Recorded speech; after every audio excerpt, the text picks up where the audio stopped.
Good morning, everybody. How y'all doing today? Oh, all right. Let me get this up front and get this set up front, okay? I don't know how long this stream is going to last today. I may get it pulled down midstream. And then I don't know how long this stream will last on YouTube after I get it put up. That is why I will do my best to get it downloaded as quickly as I possibly can and up on Rumble for anybody that wants to watch it over there. Okay, because I'm going to be covering that shooting in Akron, Ohio. And the only reason why I'm going to be covering that shooting in Akron is because I remember when it first happened. And I watched about 20 minutes of various different officers, their cameras, body worn cameras, BWCs.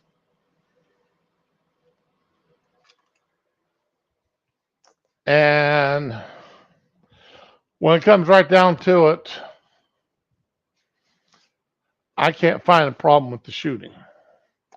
But Akron is in all but in flames. Everybody's going to. Morning, Badger. How you doing today? Well, afternoon, Fury. What you up to? So we'll cover that. I won't play back several of the officers' body cams, and y'all can see and y'all can make up your own minds without listening to the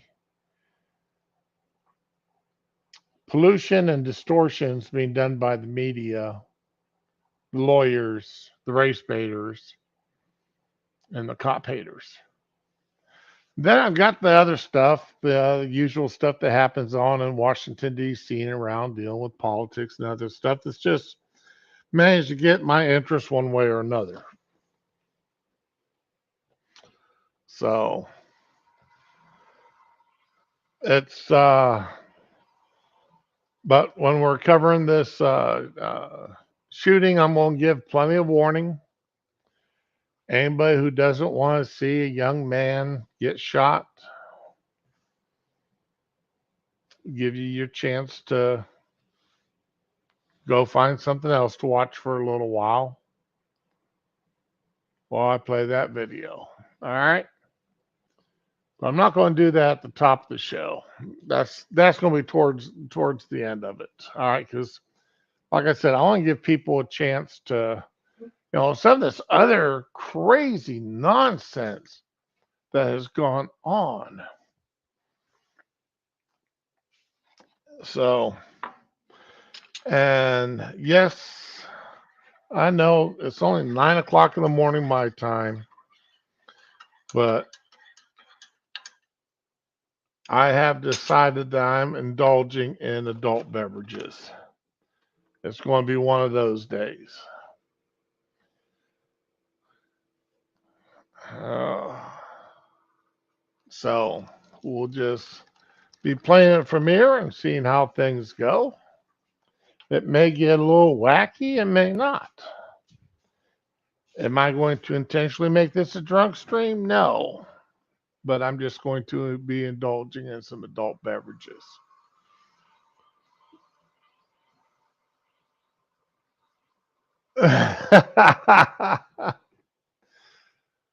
Drinking tea and Dunkin' biscuits. Well,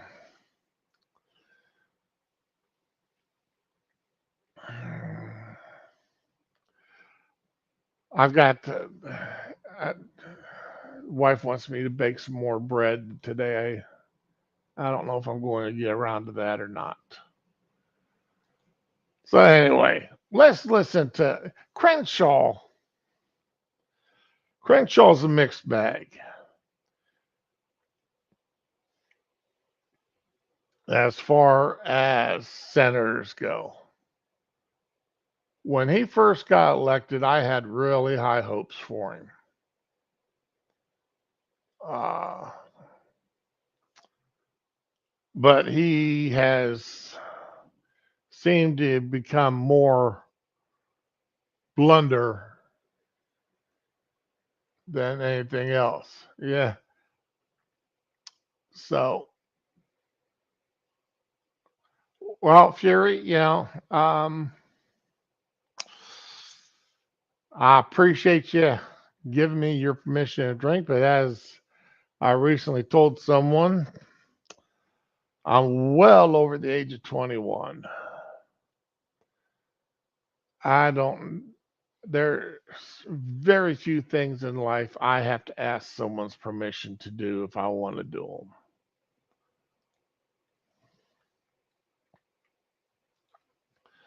Yeah, I'm in one of those moods today. But let's listen to Dan Crenshaw here for a moment.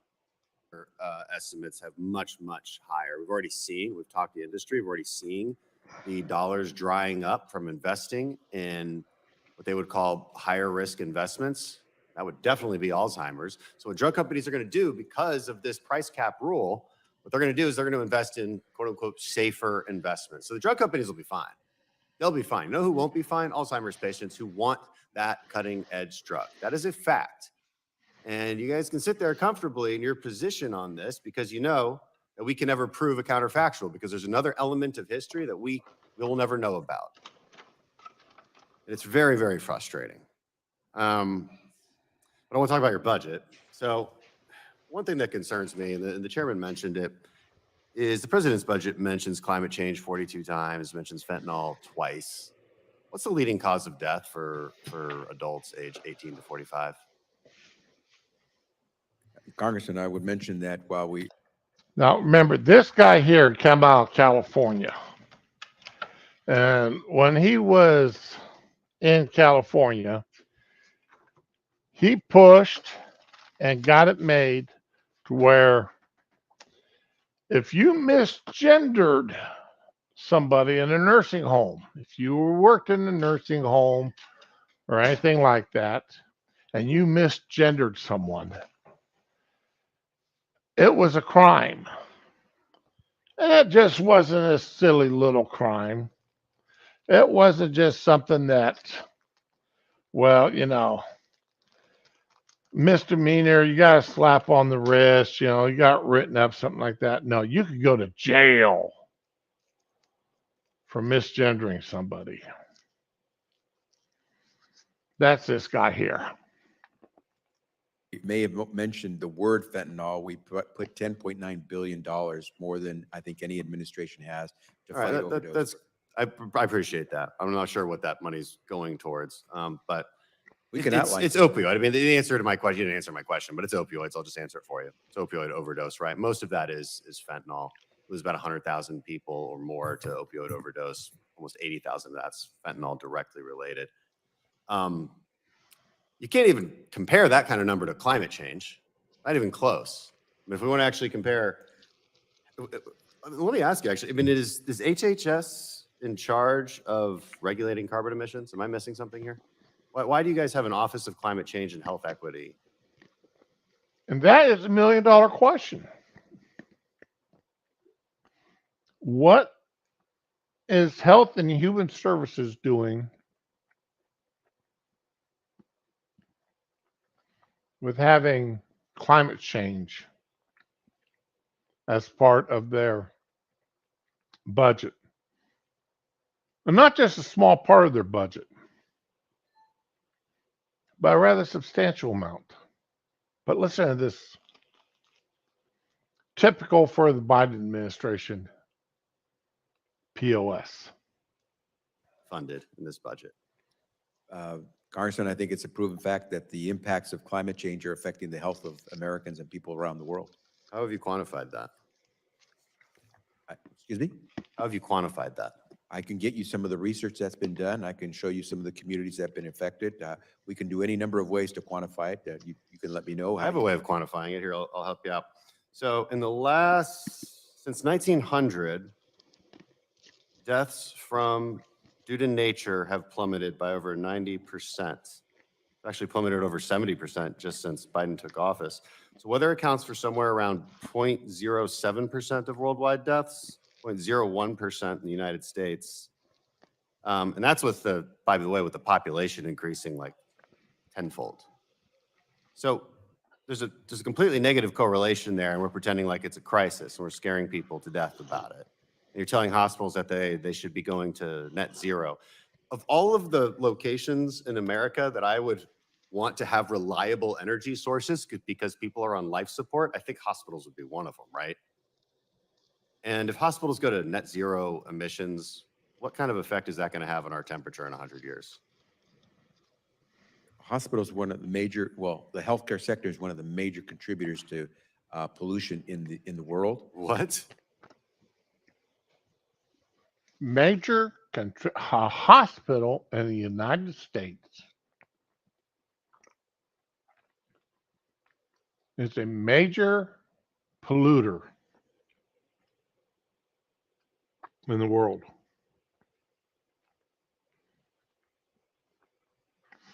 And this man, this administration, is willing to sacrifice our health care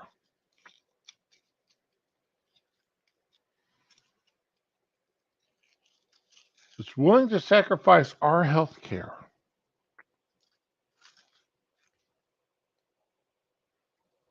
on climate control.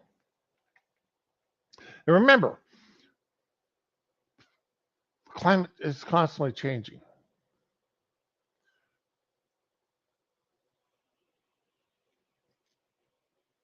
Sometimes for the good, sometimes for the bad. It's called four seasons.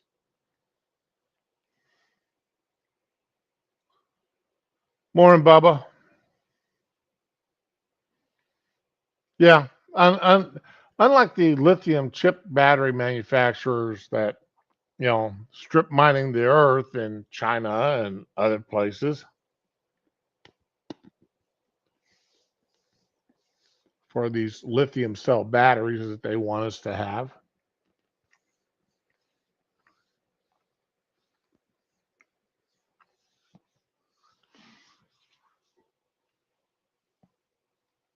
Bubba, I've been up since 3 o'clock this morning. It's now 9 o'clock, and I have been consuming adult beverages since 7 o'clock. So that's how my day is going so far. Just about finished off this bottle of Jameson's and getting ready to start another one.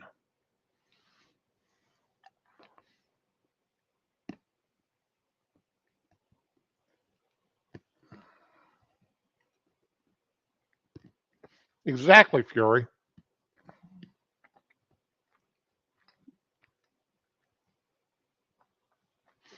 We've been hearing these climate change, man-made climate change scares now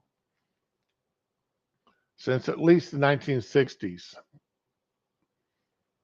The world was going to freeze to death. Then it was going to boil to death. We were going to have droughts across America. It's going to be a huge, major wasteland. It's going to make the 1930s Dust Bowl look like a piker.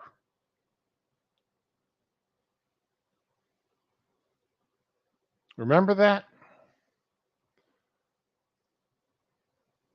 There's going to be no arid ground in the world.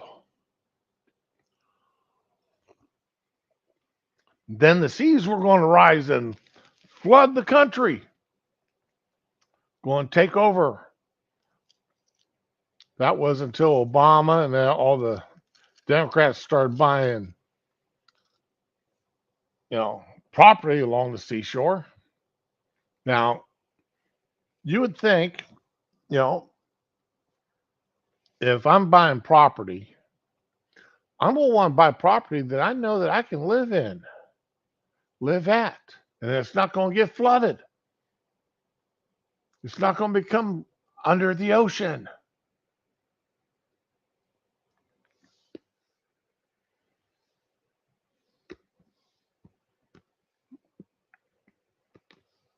So, yeah, you know,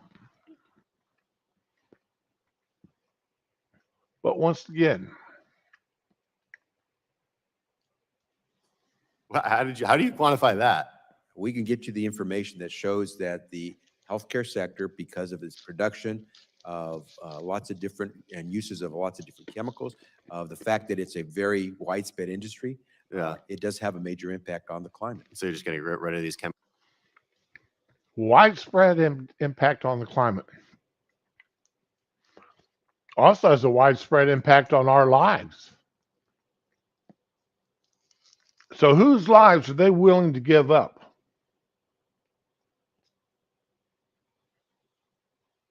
Whose lives, Becerra, are you going to say that it's more important that this person does not receive the health care they need to serve your healthcare crisis, not your healthcare, but your climate crisis? Chemicals. Why don't we get rid of plastics too? The plastics that are used for medical devices that save people's lives. Is that a good idea? I think most people would say to you that where there is a use for plastics, but we don't have to have so much plastic in the world that it's causing major degradation of our environment. What you're saying is terrifying. What you're saying will harm people. I mean, high quality plastics are used in an extraordinary way for cutting edge medical devices. They're used in everything in a hospital. And what percentage do you think our healthcare sector contributes to overall carbon emissions? You said it was significant. You said it's one of the most significant. So what's the percentage? Do you have a ballpark? Of the industry of the Yeah, sector? you just said the healthcare industry is one of the biggest contributors to carbon emissions. So do you have a ballpark percentage of what that might be? I don't have it in front of me, but I can get you that information. I think it's probably less than a percentage point. Why are you willing to come before a committee, make a claim, and not have the information to back up your claim?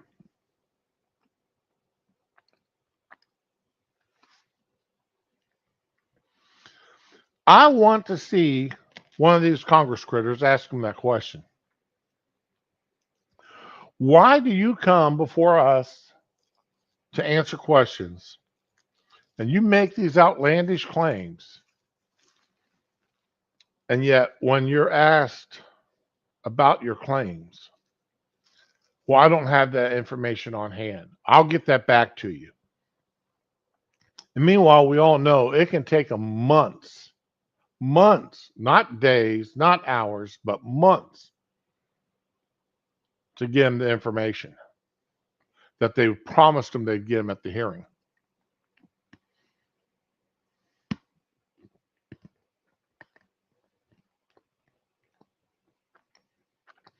Bubba, you're right. And that's I have yet, in the past 2 years of listening to hours and hours and hours of these hearings, when these people are asked point blank about the claims they make, for them to always have the information at hand. They go in. Now, will they have some information at hand? Sure, they'll have some information at hand. But they get asked about the other questions dealing with that, with their claims, and they don't have it.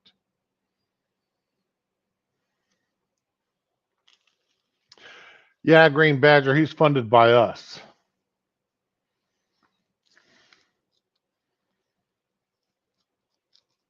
This idiot is funded by us.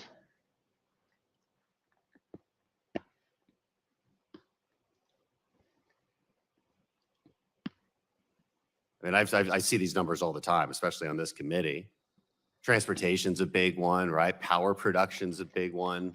The healthcare sector is a big one. That's what you're saying? The healthcare sector is a big one. How much money are you guys wanting to spend on this in your budget? Spend on what? Now, this man is sitting here saying that the healthcare is critically influenced into the climate. That's why he has to have the money in his budget. Remember that, okay? On this office. It's a small fraction of the entire budget. Uh-huh. I can tell you the exact amount if you give me time to look through the book. I only have 7. Give me time to look through the book. You shouldn't have to go looking through the book to see it. You're up there making this claim. You get asked a question, how much money are you going to spend on that? I don't know. I didn't come here prepared to answer that question.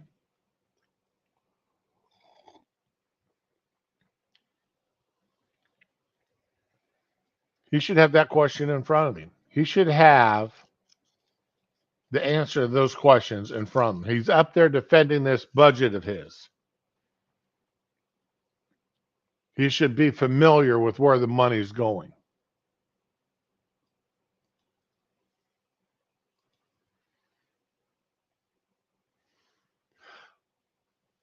Yep, lying liars and the lies they tell, Duck Dog. You are exactly right. Yeah, the problem, Bubba, though, when you do that, remember, these guys are given 3, 5, or 7 minutes. That's it. And the administration lackeys, they do their best to chew up that time when the opposition is questioning them. That's why you always hear, most times you will hear, especially nominees, thank you, Senator. That's a wonderful question. But before I answer your question, let me tell you about this. Thank you, Congressman. That's a wonderful question. And just to let you know, I'm from your home district. I was born in your home district. They're chewing up the clock because the more nonsense they can put into that clock, that they can put in their answer, the less time that person has to question them. The dog and pony show dance, exactly, Becca.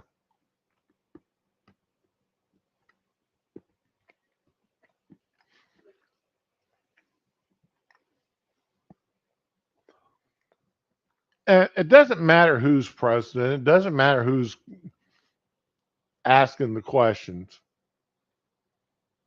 Democrat asking Republican questions, Republican asking a Democrat questions. It's all the same. It's all the same. They don't get straight answers.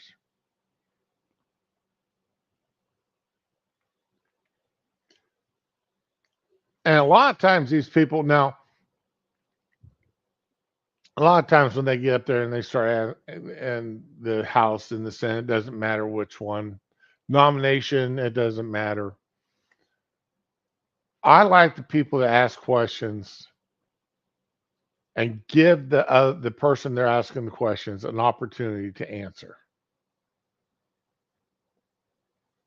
And if they say, "Hey, I got a lot of questions here, but these are all yes and no answers," and those are the only 2 words I want to hear out of your mouth, yes or no, I can appreciate that too. Ask a yes or no question, and I'll give you a yes or no answer.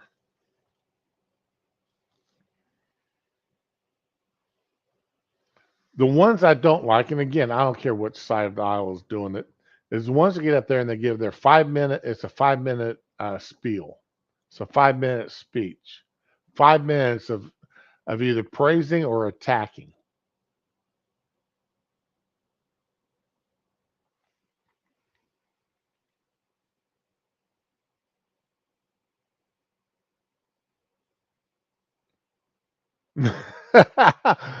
You're right. I mean that's the way they do this.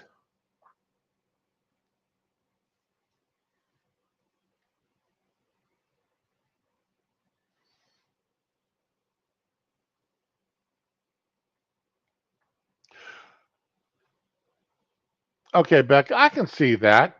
I can see that, give you a chance to formulate your answer. But a lot of these people, when they're going, and it should be the same way going up for trial.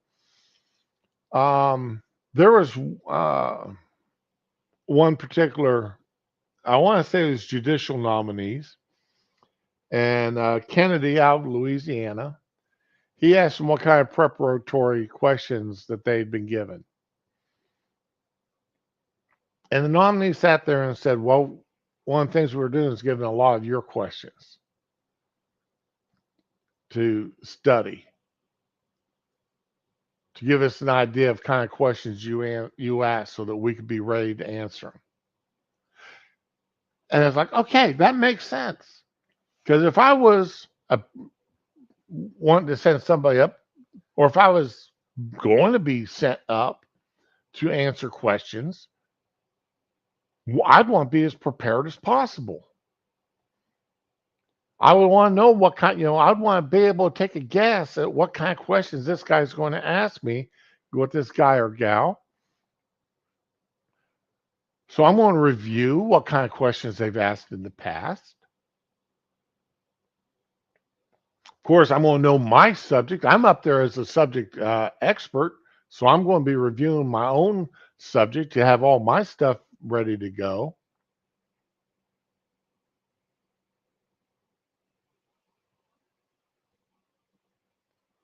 But when they get up there and they know John Kennedy is going to be asking questions about law, about the Constitution, and basic facts of the Constitution. He's going to ask what's Article 1, what's Article 2. They ought to have that memorized. Like when you're going up, if you know you're going into a budget meeting and you're going to get asked questions about your budget, you should have that available, those questions available.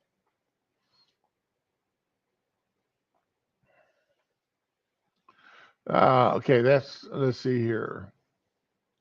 Yes, no, never fly too easy to hold their feet to the fire if they get caught up in a lie. Not that lying will come with it. Oh yeah, you're right, Becky. Lying before Congress, even though these people are all supposed to be sworn in, I can't think of the last. I can't think of too many times people have been held to the fire. Now, have there been some notable exceptions? Yes. Even quite recently, there's been a few people held up as notable exceptions, and I would have to I'd have to do a search. Uh, Prosecuted for lying to Congress. Okay. Contempt of Congress. Let's see here.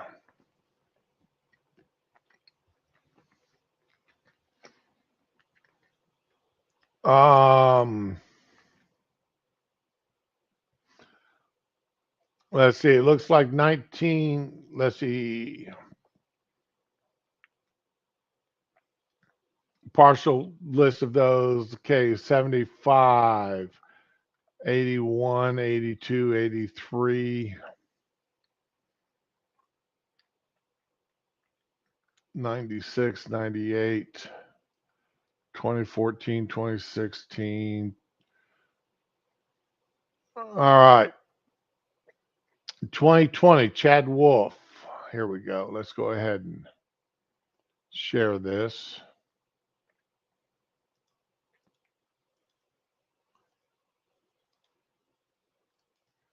Using Wiki. These are since, let's see here, William Barr. Refusal to comply with subpoenas duly issued by Committee on Oversight.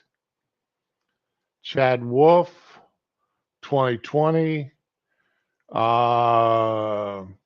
Skips a House hearing he faces whistleblower allegations. He urged department officials to alter intelligence.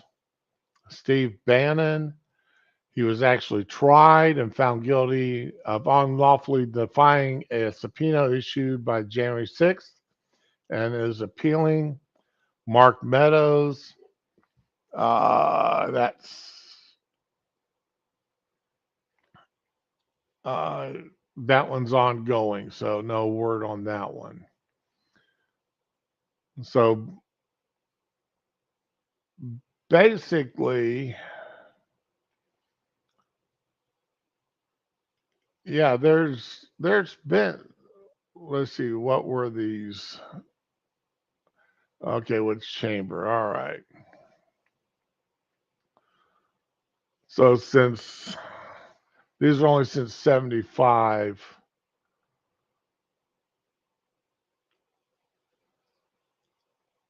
but yeah, I mean, so we got Mark Meadows, Steve Banyan,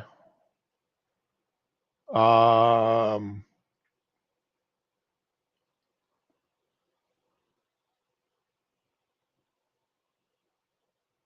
Chad Wolf, Bill Barr, or yeah, Bill Barr.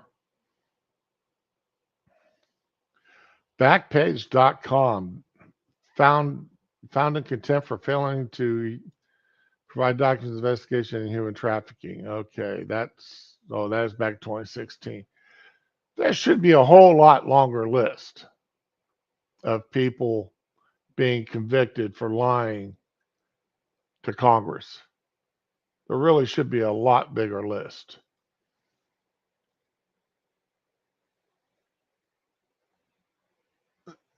Yeah, you're right. It's not. I like that. Not that I saw there. The most recent ones looked like they're all Republicans. But given who's controlled the House and Senate, basically, I mean, it's a goat rope one way or another. There is rarely is there any real punishment for lying to Congress. I mean, hell, when the FBI could get away with lying to the FISA courts and nothing happens, what can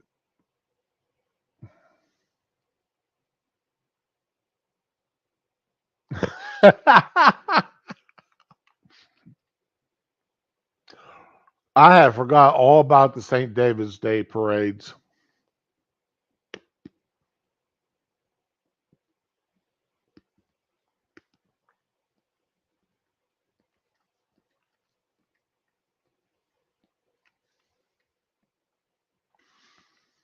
Yeah, that's the last one I can think of. And seriously, I mean, Hillary should have been convicted. Hillary should have been, but that's a whole nother goat rope. These Congress careers, though, I get so tired of them lying. I get so tired of hearing them lie when and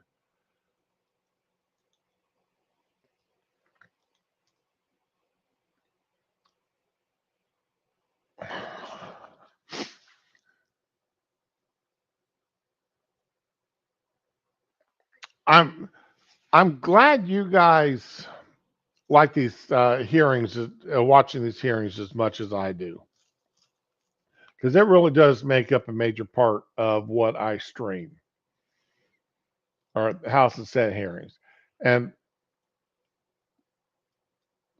a lot of it's because I like seeing how the sausage is made. And even though I can go in here and listen to what they say and know what the answer is going to be most times,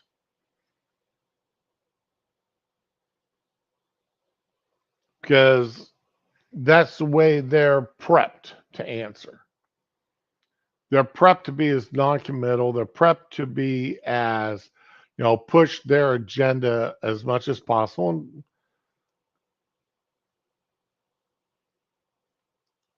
I still liked watching it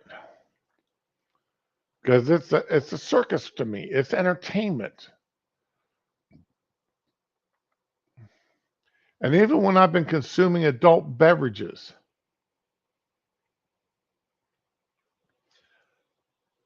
it's fun to watch them. Sometimes people up there making sense. Clay Higgins here.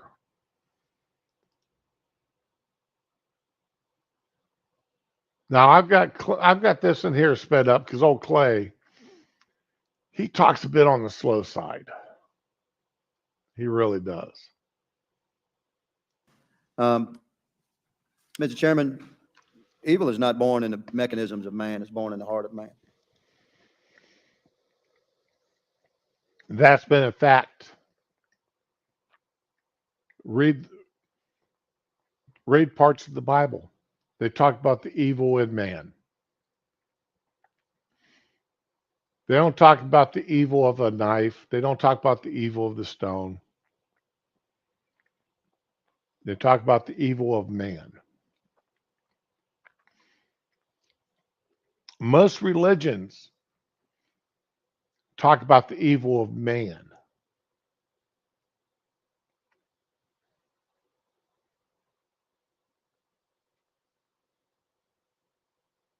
So how this gets so twisted around when it comes to certain objects, I just don't understand. Been a lot of passionate discussion here today, let's call it that. There's no such thing as gun violence, ladies and gentlemen. There's only human violence. It's intellectually unsound to assign an act of violence to a mechanism of man. So we are an assemblage of people, and sometimes it's quite inconvenient to my colleagues that lean left that we live in a representative republic and we are a constitutionalist nation. Last week I showed that Babylon B video where they actually put an AR-15 on trial.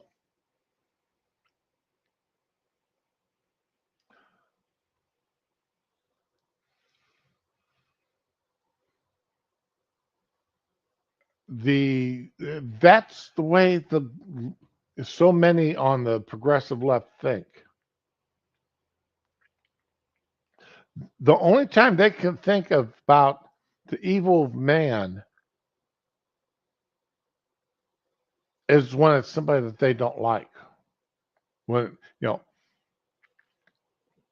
to many on the left, I'm evil. Why am I evil?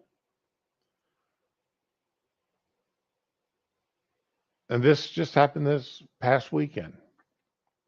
Why am I evil? Because I'm a white man.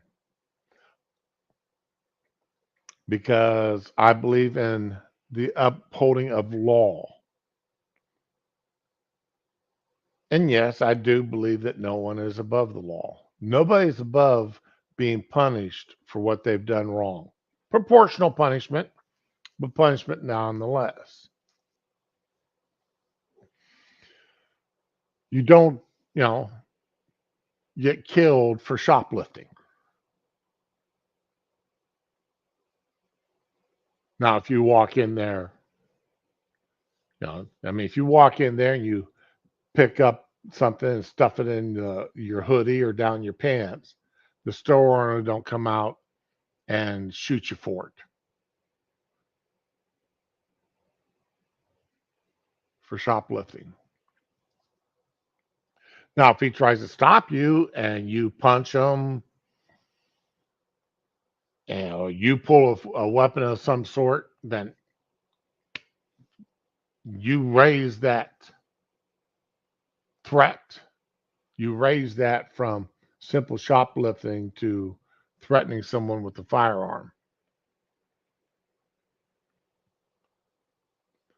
It's the evil within man.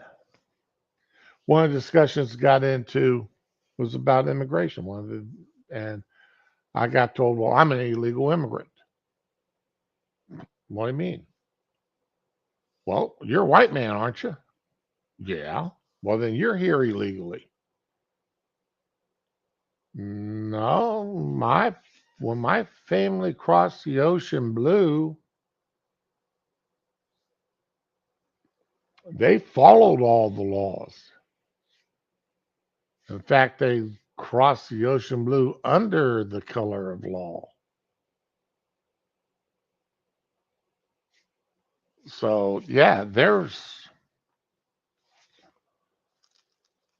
you know, and well, you're not a Native American, really? Well, I mean, I'm not a Native American. I was born in this country. That's about as native as you can get. Oh, you mean I'm not of American Indian blood? Are you sure about that? Because I'm white. Well, I do have a smattering of Huron, Huron, in my lineage.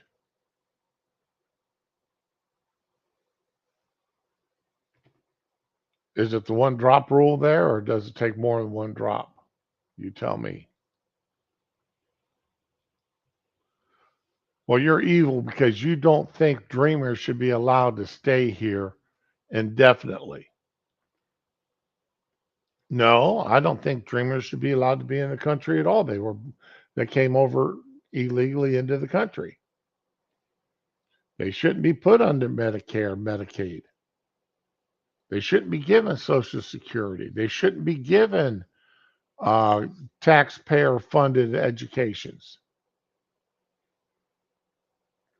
They shouldn't be a license to practice law, practice medicine, or anything or any other occupation which requires a license from the government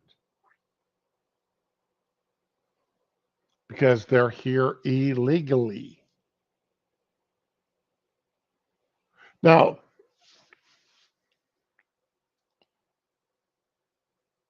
those who we now call dreamers under Obama's initial rule,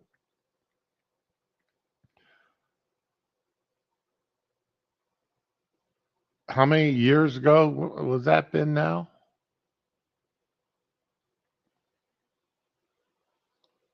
How long have they had a chance to apply under normal circumstances to become U.S. citizens, and how many haven't?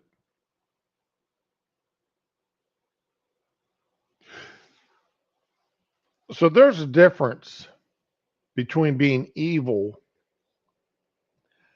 because you want to see laws applied and being evil because you want to harm someone, being evil because you want to hurt, cause physical hurt to someone for your own personal gain, for your own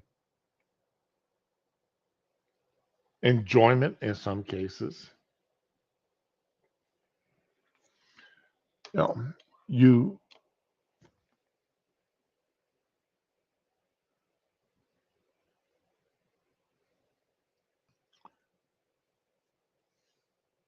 what some people call evil, other people say no, we're just following the laws. Some people, they just don't think they should be allowed to follow the law, be required to.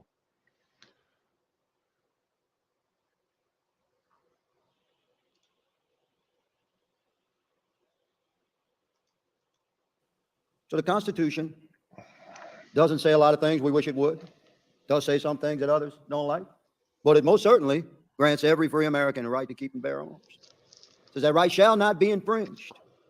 We have a balance of power, Mr. Chairman, as the founders intended, between the executive branch, the legislative branch, and the judicial branch.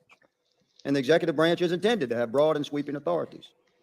When you have an executive branch that abuses that authority, you don't change the authority, you change the executive. That's what elections are for. And that's what And that's what we need to do. That's what we need to do in the future. Change out the executive office.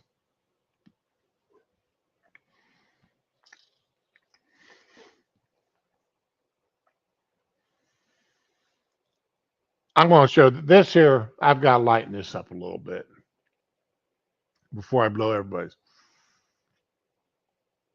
I found this on TikTok the other day. Okay, 10 hatters, 10 hatters, 10 foil hatters. Get your hats on. Give you a countdown. Everybody who's a conspiracy. Here is the ultimate conspiracy here in the United States right now. Okay?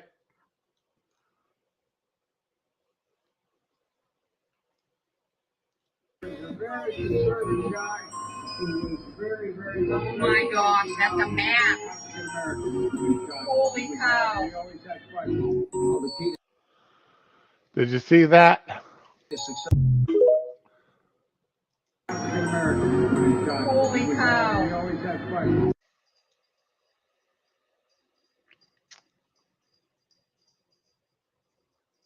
Can I slow this speed down? Yeah.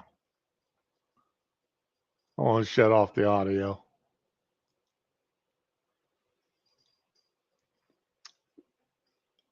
Watch right up in here where his finger's scratching the back of his neck.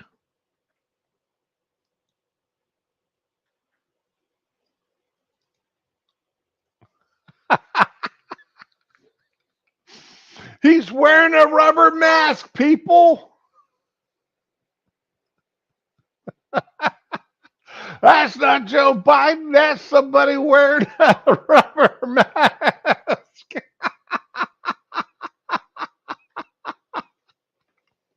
That's a reptilian up underneath there.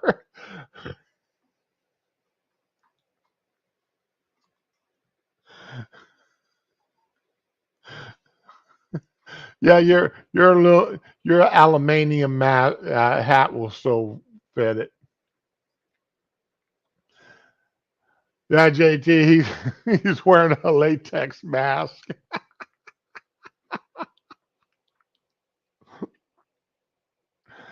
Oh, I had to put that up there.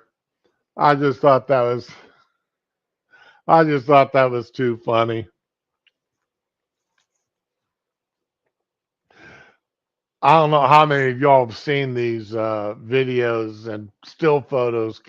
That's not Joe Biden. That's a look-alike. That guy's had undergone plastic surgery to look more like Biden. He's a quarter inch taller. His hairline is different.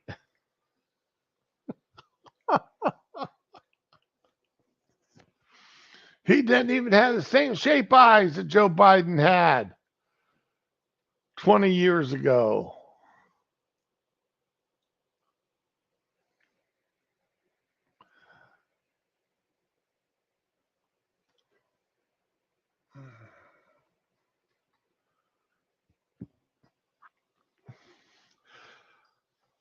Badger, looking at your question,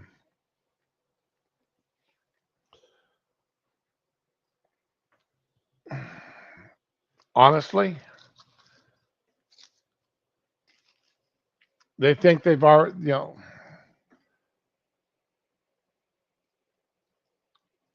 they think they've got us already under their control.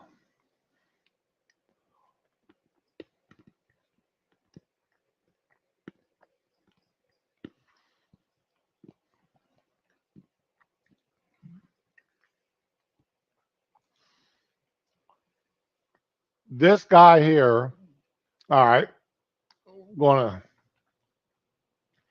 this guy from Tanzania, he's either from Tanzania or from Ghana. And he's comparing the United States and China.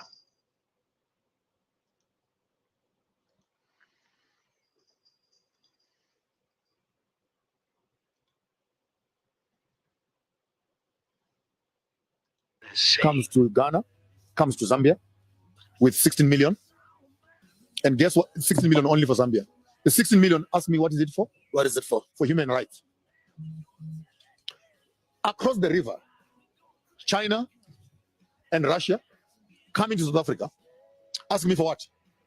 For what? For a military training and skills sharing of security. So the Americans are more interested in a transgender, homosexual agenda around the world. They will invest their money and give you money to protect human rights. Russia and China are coming with weapons and militarization strategies so that we can protect ourselves. So I want to say this very loud and clear to the Americans. Continue on your transgender agenda. Stay there. Leave us to do politics on the other side.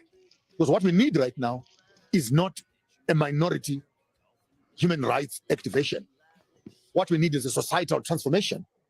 And for you as Americans to think that we really envy that when you have an anti-lesbian, anti-gay, LGBT principle, then tourists would drop.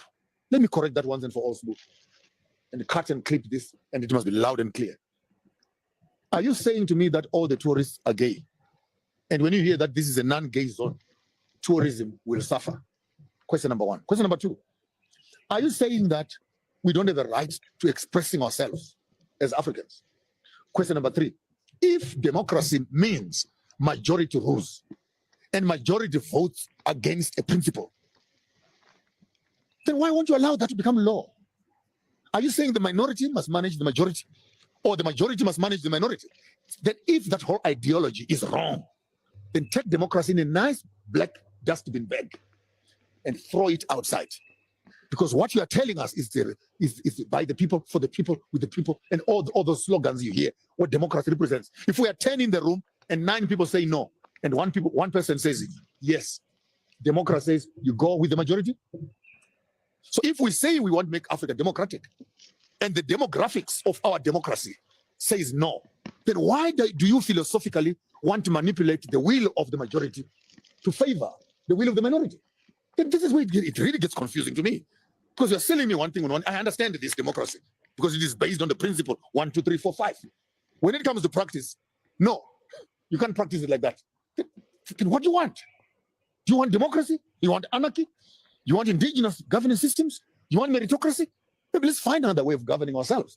But the ideology of democracy being founded on majority rule does not count, because the rule that runs the South African constitution right now is not majority count. I will go on record for being on your show and saying it loud and clear without mixing words. Put 100 people on an island and lock them away from everybody. Put 100 people on an island who are heterosexual. Those are homosexual. Come back after 50 or 20 or 30 years. On that island, you'll find graves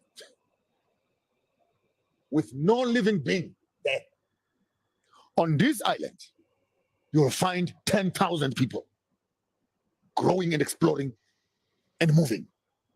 So having said that, we as a society, particularly as African society, we also as traditional people have a right to our self-preservation and continuity as a people.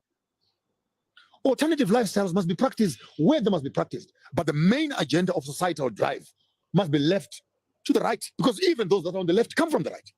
I don't know if that makes sense. The conversation that we had for the same-sex marriages. Yep. The part that got me with that little thing of his was where he was talking about United States is going over there, Western world is going into these countries and saying, give them money to foster off the one set of policies. Meanwhile, China and Russia is going in there and saying, here's your guns, here's your ammo, here's training to use these guns and ammo. Which one do you think these people are going to follow?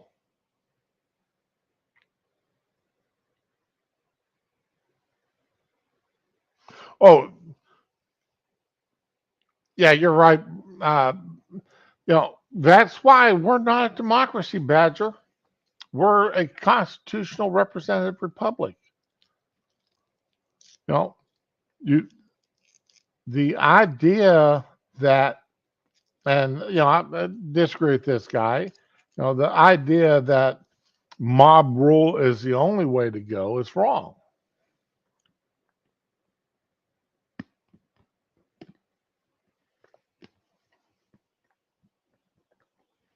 Mob rule just doesn't work.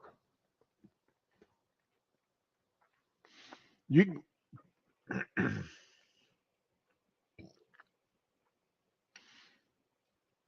you take any society where you have mob rule, and you got anarchy because the mob changes.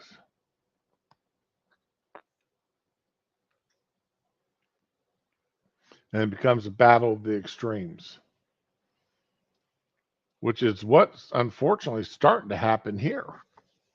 It's becoming a battle of the extremes. The middle is lost. And I just don't know what we can do about it. I mean, it's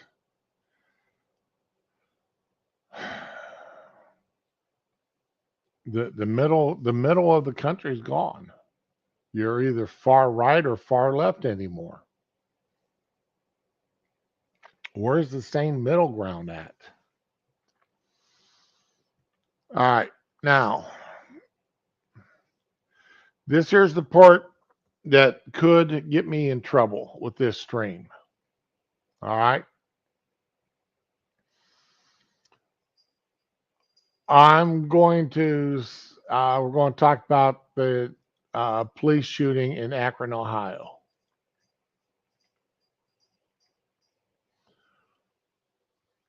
And the protests. And the only reason, like I said at the beginning, top of the stream, the reason why this is in the national news right now. Now, months ago, happened almost a year ago. It happened 10 months ago. And I just happened to, I don't know how many of y'all watched or subbed a Donut Operator. And he's got the raw, unedited body cam videos. Now, some of the things that's not shown up on these body cam videos that he had was that this young man, this young black man, shot at the police from his car. This was not a foot chase. Was not a foot chase. This was a car chase.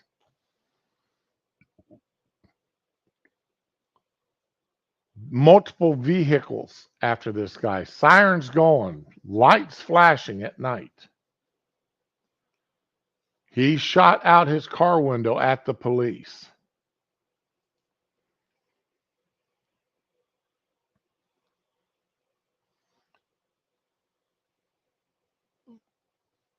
The wife was asking me about this morning because both of us being from Ohio, both of us familiar with Akron.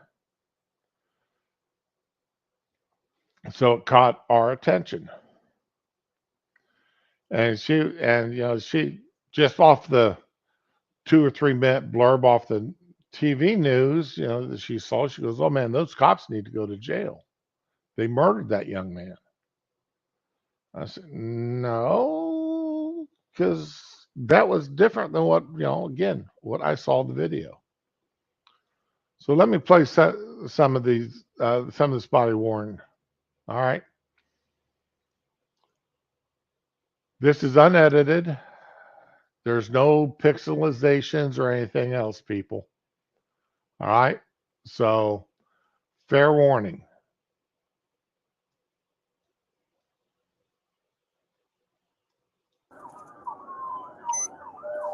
602 on West on Willis Firestone. Can I get in? Still westbound a little bit. We're passing Evergreen. We're heading towards Maine.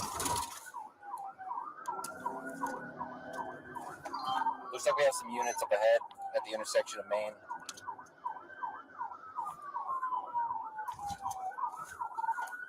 He's slowing down here, slowing down. Stop. He's your fucking head! He's your fucking head!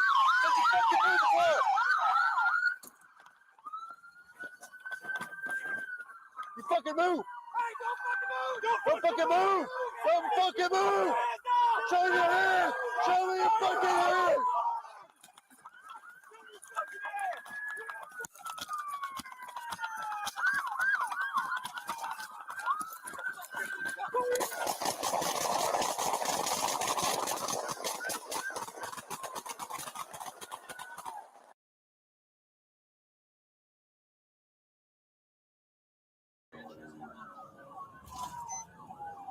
602 on West on Wilbus with Firestone. Can I get in?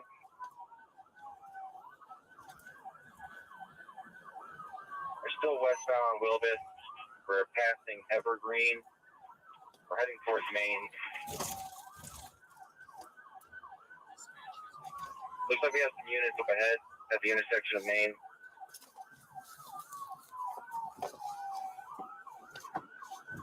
He's slowing down here, slowing down. Slowing down.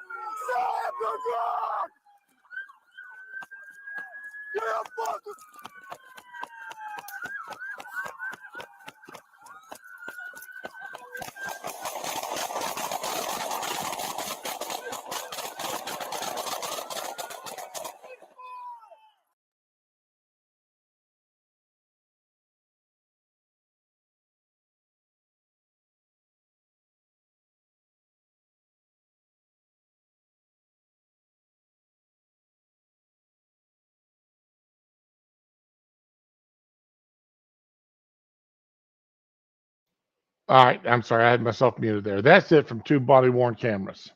Okay. There's no, I don't need you. I put a link in there if you want to watch all the other 11. Young man shot out the window, out of his window of the car, then slid out and ran from the passenger side. As they're chasing him, he turns towards the cops. What the cops didn't know, you saw how fast all that went. What the cops didn't know is that he left his gun sitting inside the car when he ran. He didn't have a firearm with him. All they knew is that he had shot at them earlier, a few minutes earlier.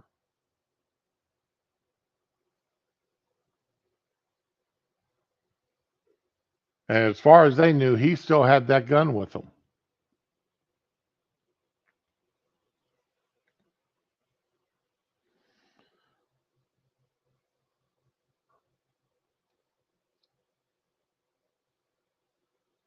These police officers, nobody yelled shoot, nobody yelled fire, nobody yelled for them. All these guys made that decision independently at that time when he turned to face them.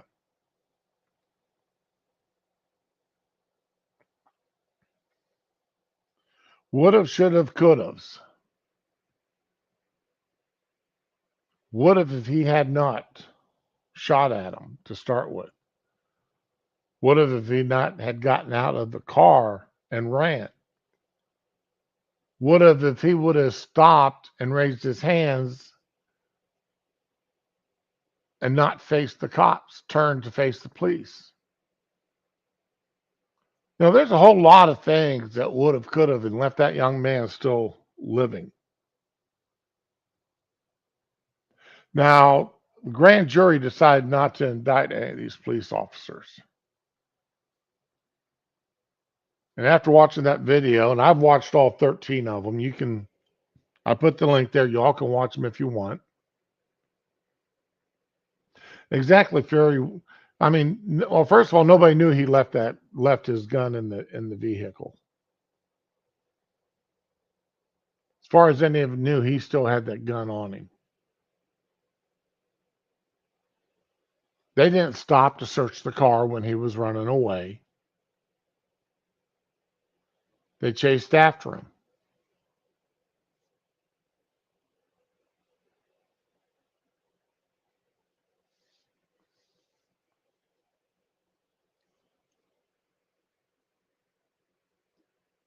Hey, WR, how you doing this morning, my friend? Does anyone need to be harassed?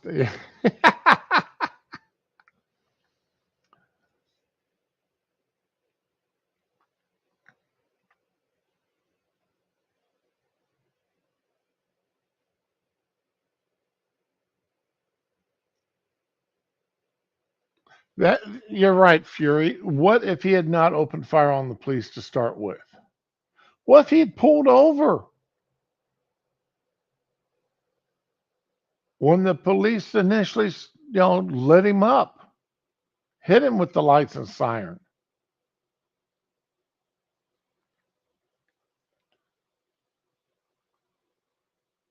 You see, you're not getting this from the major news media. They're not talking about, all they're talking about is this poor, innocent black man, black child, black young man who was shot 26 times, I think, had 26 bullets in his body. When it was all said and done,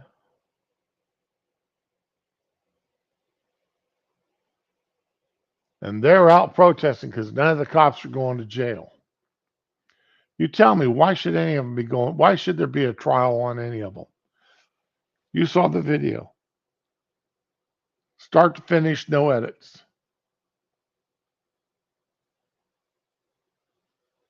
The only thing missing out of out there, the video is the reports of him shooting from his car at the other police officers.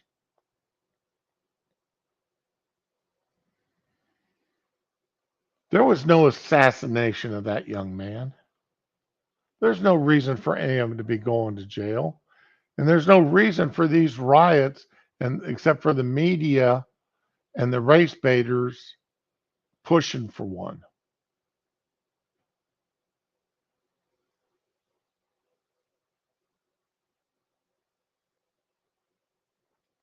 This is what we're living in now, folks. This is the type of country we're living in, where the agenda is not to tell us the truth. The media, and I don't care. NBC, ABC, CBS, Fox, Washington Times, Washington Post, LA Times. I don't care who it is. There's none of them out there not trying to push their own agenda.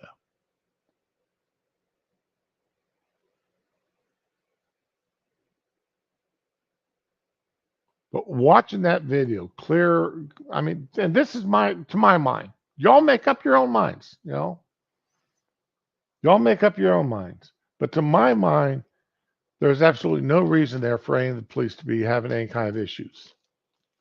None whatsoever. Badger, yeah. Stupid game, stupid prizes situation.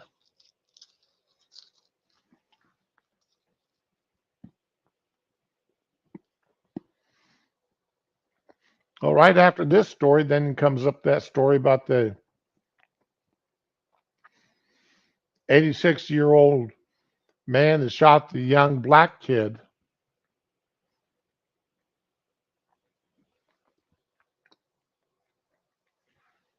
How can I trust the media to be telling? How can I trust anybody, especially when Crump is involved, to be telling me the truth about what actually happened that day?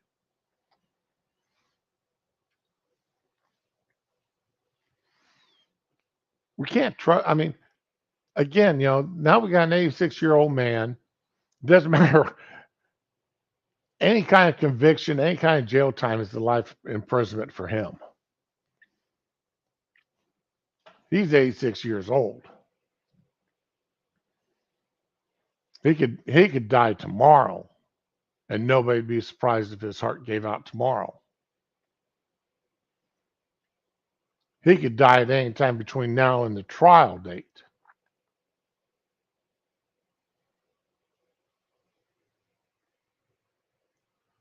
But unless the man had a ring camera that sat there and recorded everything as to what happened, we'll never know. We'll never know the truth of the situation.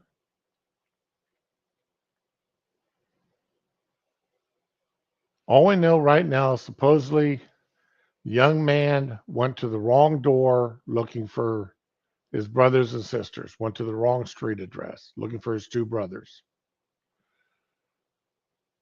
And this guy shot him with a 38. That's all we know. And then supposedly he went to a couple of houses and people turned him away.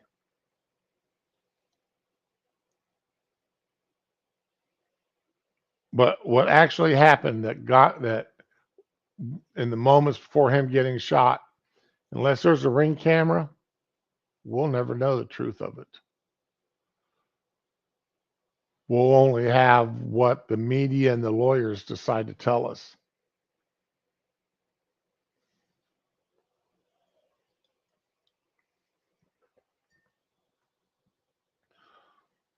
And we'll have the protesters tearing up the cities, burning them down. Any excuse, of course. They're just out for justice. They're out for justice. They're not, they're not after justice. They're after revenge. And the only reason why they're out after for revenge is because of the color of the skin of the people involved. They don't care what actually happened. Just like in the Akron case. They don't care what actually has happened. What the truth of the situation is. All they're concerned about is a white man shot a black man.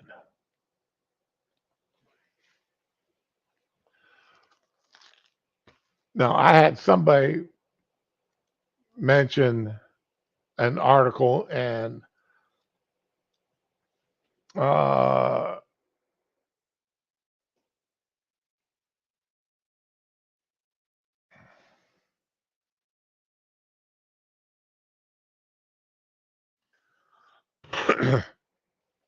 and we got this whole mess going on in Chicago. Got this whole mess going on up there in Chicago right now. All these rampages. All right.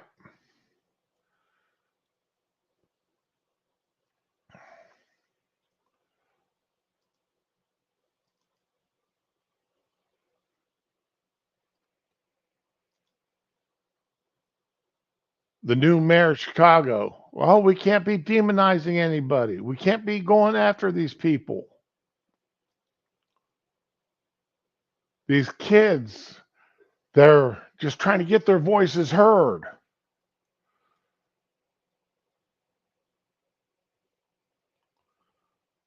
Now imagine this. Just reverse the races on.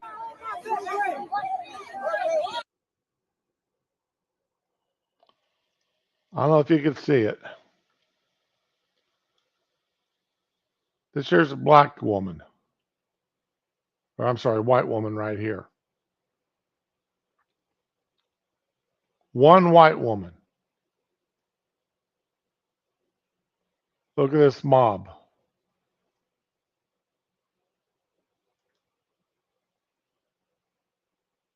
What could one white woman do to deserve this?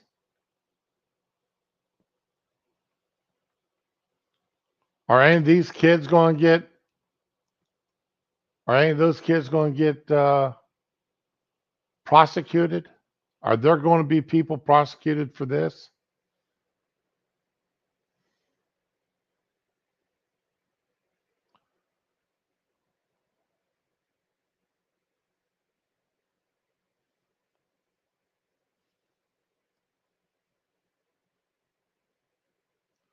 Oh, shit. Reparations, my ass.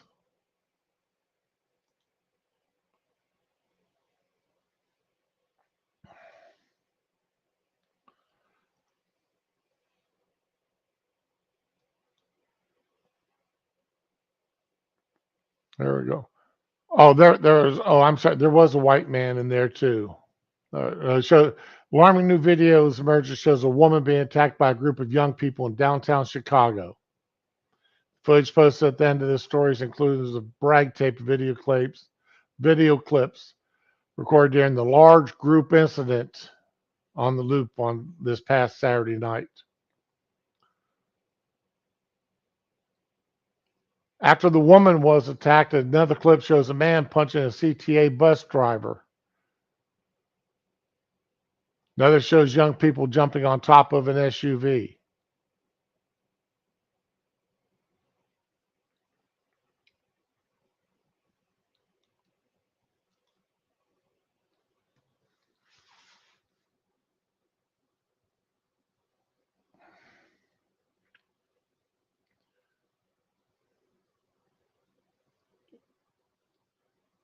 I'm sorry, but I didn't see that on the news this morning. I didn't see any of this on the news. I did not see the media pushing their agenda as always. I don't see this on the news. I don't see politicians out there condemning what's going on. The new mayor standing there saying we need to understand what brings them to this. They're trying to get their voices heard. Let them get their voices heard in court as you arrest them and charge them for the crimes they're committing.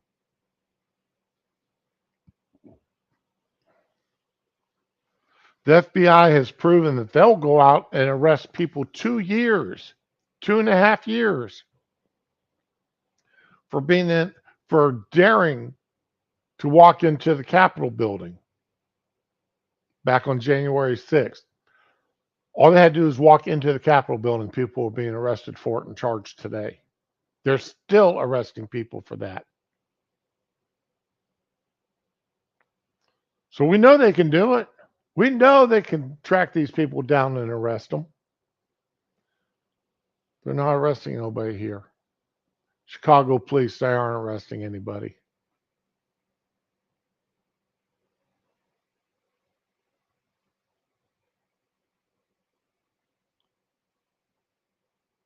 I'm not in a good, as you can tell, I'm not in a good mood today.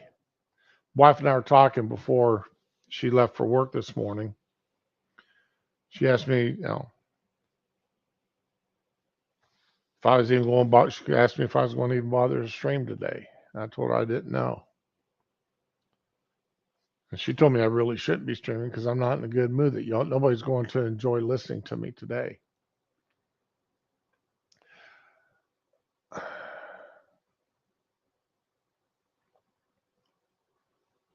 I appreciate you guys that come out to listen to me. I do. I really do enjoy it. I appreciate every one of you that come out. Because y'all good people. But this is why I do this stream. Whether I've got 6 people, 1 person, I've never been lucky to have 100 people, or haven't even had 60 people at one time. I stream because I've got to have a way of getting this out of me. I can't keep this kind of stuff bottled up inside of me.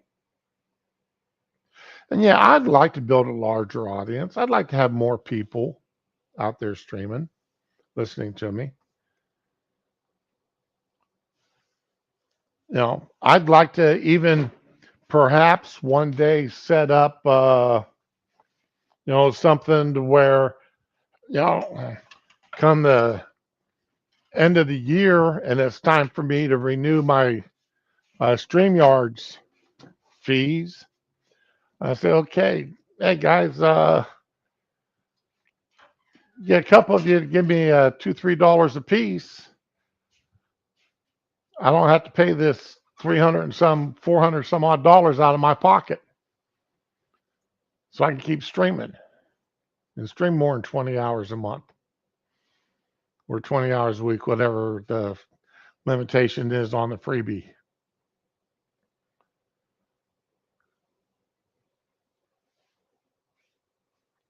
But right now, that's just a cost. I just consider that as a cost for what I want to do, so that I'm not sitting here at home being that old man muttering to myself about what's going on.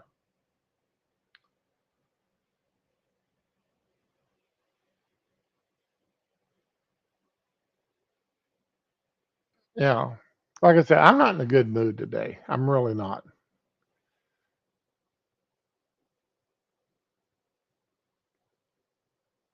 There's just too many things here irritating the hell out of me.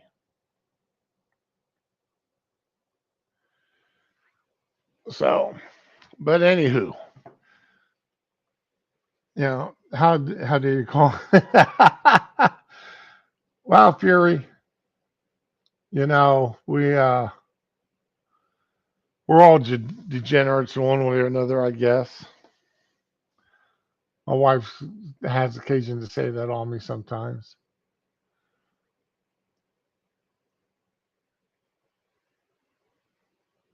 Yeah, that's true too, Fury. About the phone locator evidence. And there is, with no threat of prosecution or repercussions. This is, to me, this is where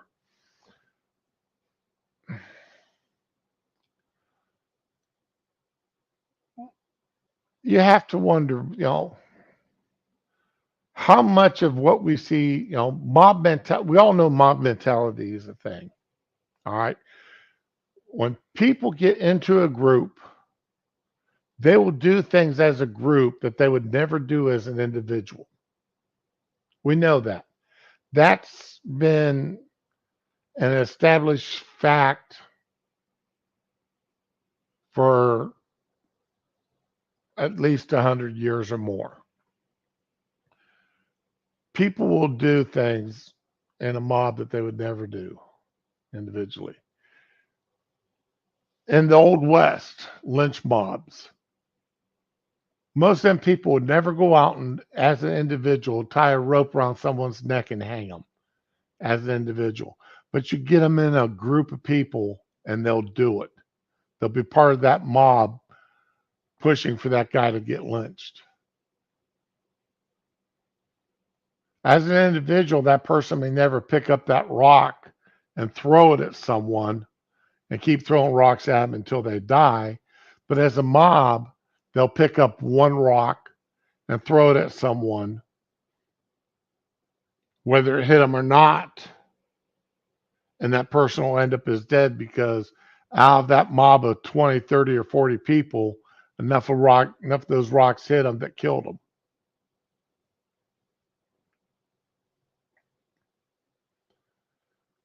As an individual, that person may never go into a convenience store or a Walmart or someplace like that and start just and doing destruction upon the property, knocking things off the shelves, grabbing things and stealing them. Not every now we've all seen the videos of individuals doing it, but that's a rare person. That's stupid. That will do something like that as an individual. But as a mob, they'll do it. I did. Now, I never, well, I'm not going to say I never broke laws because I did break laws. I never hurt a person as part of a mob. I never went after a person. But one night, a bunch of us got together. We'd been drinking, and we decided that we wanted to go out to the main gate of a British base. And, well, let's just say, as one of the few people that understood the operations of a cold chisel and how to keep it silent and how to get a unit emblem back to from a British base to an American base. Yeah, that was me.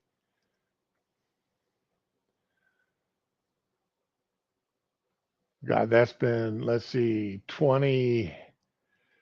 that's been 40 years ago. So, yeah, the statute of limitations is well past expired on that.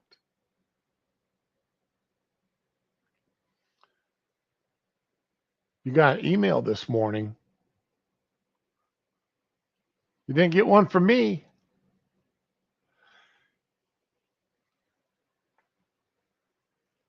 Yeah, and Fury, that's exactly what I'm drinking is Jameson's.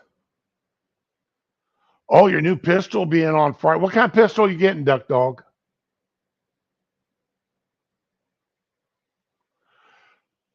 Well, the reason for multiple people in a firing squad, Fury, is because not everybody will have a live round. There'll be at least one person there with uh, a blank.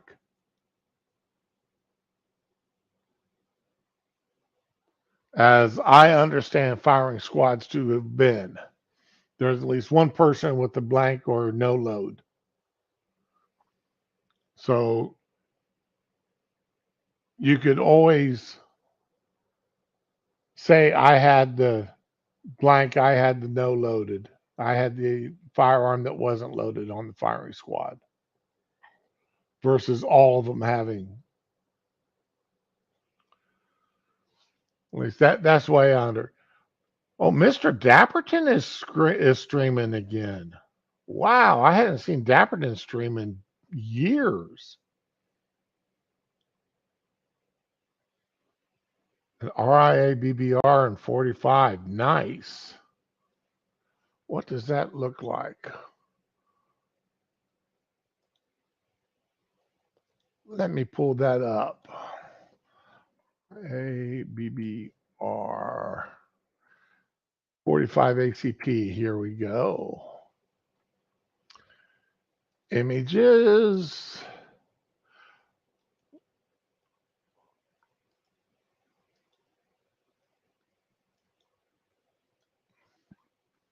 Oh, that is that is it really got that short of a barrel? That thing's that what is that 3-inch barrel on that thing, Duck Dog?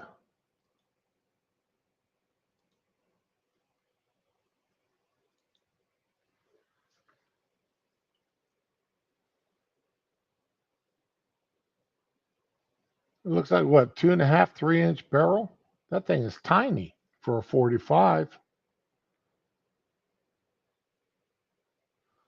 Yep. But yeah, people will do things in mobs that they won't do as individuals. January 6th is an example of that. What's happening in Chicago, I would pray, is an example of that. What is that, Neil? Let's see. I've got to do this because I didn't open this channel up in YouTube. So let me come over here. Come on, douche. And 10 plus 1 cat. Okay, that's not bad for 40. Get past the commercial.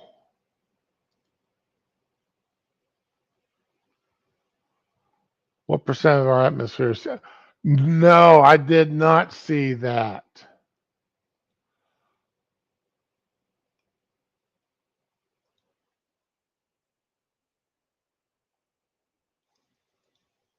All right.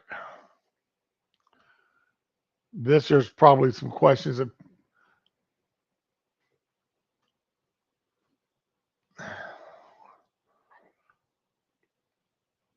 see. I don't now. I'm one of these guys. I can't carry a subcompact, and some compacts I can't carry.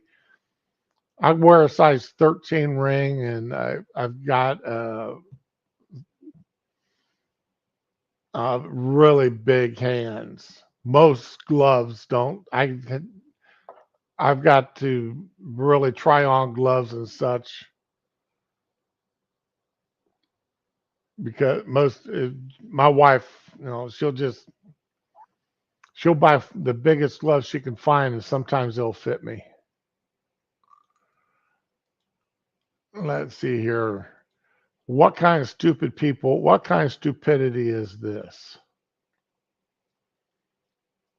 Thank you, Mr. Chairman. Panelists, let me just go right down the line real fast. What percent of our atmosphere is CO2? Take your best guess. You don't have to be accurate. All down the line. Repeat that question. What percent of our atmosphere is CO2, carbon dioxide? Wild guess, it's okay. I'll bite 5%. 5? I'll just follow you then. We'll go 7. That's my favorite number.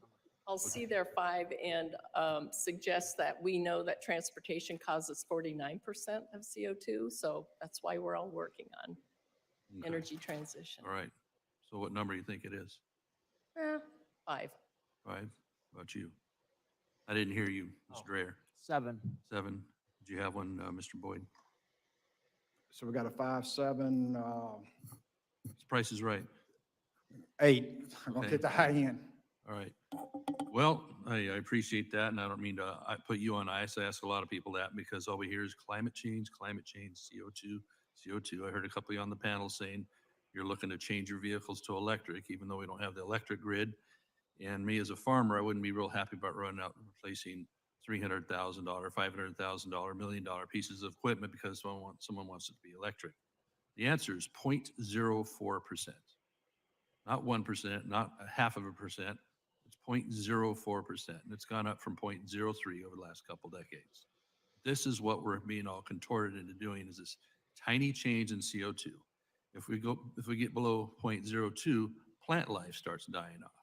So let me ask Mr. Boyd, what are a lot of your vehicles Tier 4 already, or the vehicles that you know about in the industry? Yes, All right, so that's the cleanest burning diesel equipment you can get, right? yes, sir. All right. How about Mr. Dreyer? What do you think? Yes. Okay. So why would anybody be anxious to go out and change out all those vehicles that you've been upgrading? In my home state of California, CARB has eliminated lots of equipment. Trucks, we're going to be. Okay. Well, no need to keep going there, but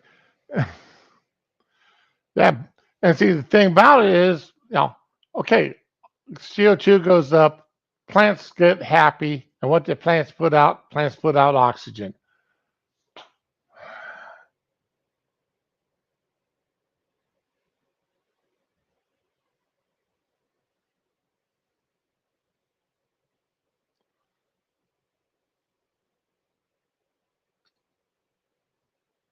Or you can, wow, you got big hands too, huh, Duck Dog? Okay.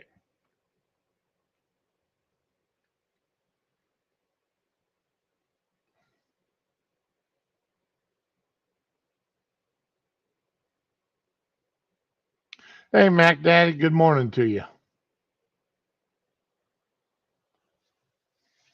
Wow, got a whole 6 people watching me today. That's wonderful. I can live with that.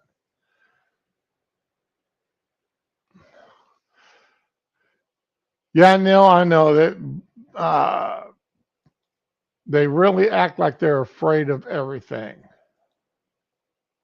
Let's see, that should drop me down to 6 people because I just closed my own stream.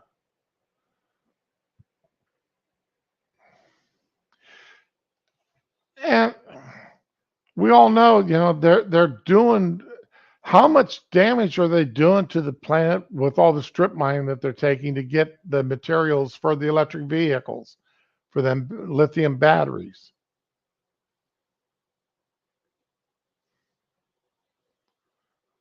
I've got a Note 9. It's about 3-year-old cell phone.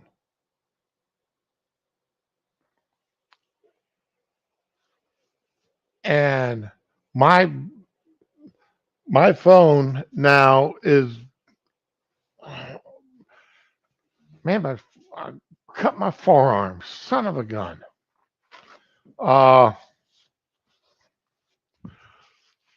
My battery now is good for about 3 hours. I can put a full charge on it at 5 o'clock, and by 8 o'clock I'm down at 20%. So, but then that's because I spent a lot of time. Well, I've either got music running or listening to radio shows, old time radio shows, or audio books. So my phone just doesn't sit there idle the whole time it's playing something.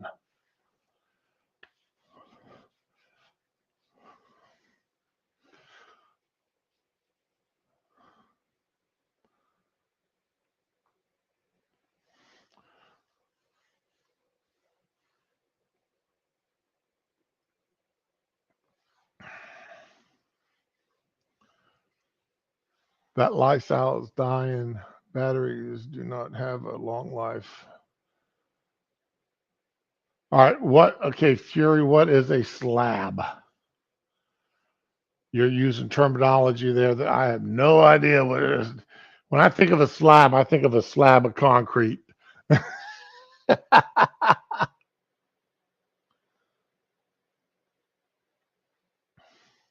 Oh, yeah. Yeah, the government is going to force us to sealed lead acid. Okay. Yeah, Mac, you're right. They're the Democrat and it's the Democratic Party. Let's be right. Let's be honest here. Let's be honest. Let's put the credit or blame, however you look at it, where it belongs. It's the Democratic Party doing it. It's the far left who control the Democratic Party that's doing this.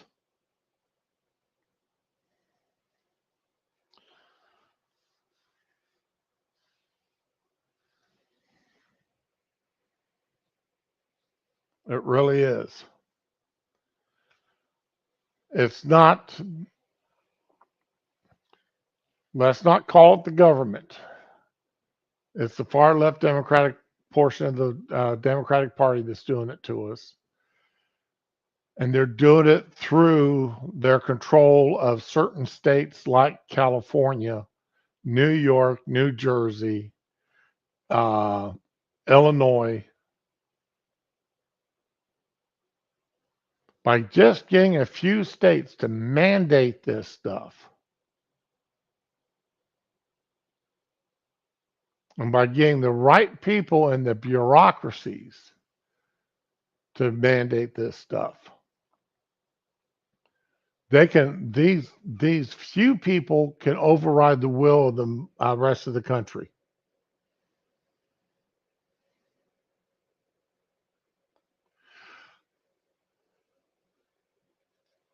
Okay, now see, this is an industry I wish I don't know that much about. All right, it's quite obvious that Fury and Duck Dog know are much more knowledgeable on this than I am. I've got a kindergartner's understanding of it. I know where the materials come from. I know how they are mined. And that is about the limitations that I've got. I'm in fact, I've got an appointment later on this week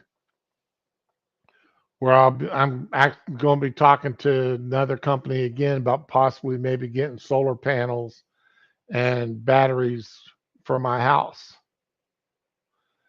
See what it's going to cost me. See if this is something I can afford to do. Because, and then, check with the insurance company about getting it covered. Anyway, ladies and gents, my forearm is bleeding like a son of a gun. I've got to go and take care of this before I get dribble blood all over the house. I need to go get some super glue and glue this thing shut and see what's going on. So I'm going to go ahead and end this stream before I get blood all over the wife's kitchen table here. All over her. Well, it's my kitchen table, but her tablecloth. So we'll talk to y'all tomorrow. All right. Y'all be good. Enjoy yourselves. Have fun. And remember, be with the ones you love and love the ones that you're with.